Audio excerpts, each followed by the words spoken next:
नमस्कार. Take Marathi Raghu YouTube चॅनलमध्ये आपलं स्वागत आहे. या लाभार्थ्यांच्या खात्यात पैसे येण्यास सुरुवात झालेली आहे. होय, या ठिकाणी SAS-DBT पोर्टल maha-it.org या अधिकृत संकेतस्थळावर अधिकृत माहिती देण्यात आलेली आहे.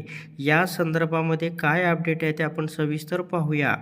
तर या ठिकाणी वेबसाईटवरती गेल्यानंतर पहिल्यांदा हा मेसेज येतोय. आपणास सूचित करण्यात येते की DBT प्रणालीवर दिनांक 23 डिसेंबर 2025 रोजी रात्री 7 वाजल्यापासून ते 24 डिसेंबर 2025 रात्री 8 वाजेपर्यंत पोर्टलवरील लाभ वितरण करण्याची कार्यवाही करण्यात येणार असून सदर कालावधीत पोर्टल सक्रिय राहणार नाही, असा मेसेज या लाभार्थ्यांच्या वेबसाईटवरती येत आहे.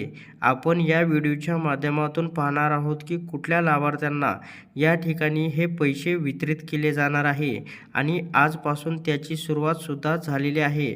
लाभार्थ्यांच्या खात्यावरती प्रत्येकी 1500 आणि 2500 रुपये जमा होण्यास सुरुवात झालेली आहे.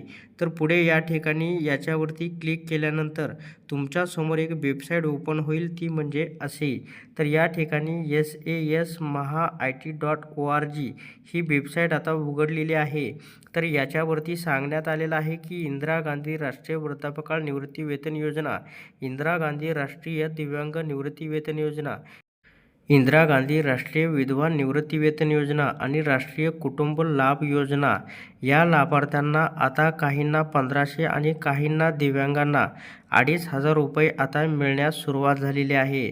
तर लाभार्थी स्थिती तपासण्यासाठी या वेबसाईटवरती ऑप्शन दिलेला आहे, लाभार्थी स्थिती. याच्यावरती तुम्हाला क्लिक करायचं आहे. क्लिक केल्यानंतर तुमच्यासमोर आणखीन एक नवीन पेज उघडेल, तो म्हणजे असा. तर तुम्ही तुमचं बेनिफिशरी स्टेटस या ठिकाणी पाहू शकता. एक तर आहे नाव युअर रजिस्ट्रेशन नंबरच्या आधारे आणि दुसरा आहे आधार नंबरच्या आधारे. आधार क्रमांक टाका, कॅप्चा कोड टाका आणि गेट मोबाईल OTPवरती क्लिक करा. OTP याच्यावरती सबमिट करा आणि तुमच्यासमोर या ठिकाणी तुमचं बेनिफिशरी स्टेटस या ठिकाणी दाखवेल. तर अशा प्रकारे निराधार योजनेतील लाभार्थ्यांना आता पैसे मिळण्यास सुरुवात झालेली आहे. अशा प्रकारच्या महत्त्वपूर्ण अपडेट जाणून घेण्यासाठी आत्ताच आपल्या टेक मराठी रघु यूट्यूब चॅनलला जास्तीत जास्त शेअर व सबस्क्राईब करा.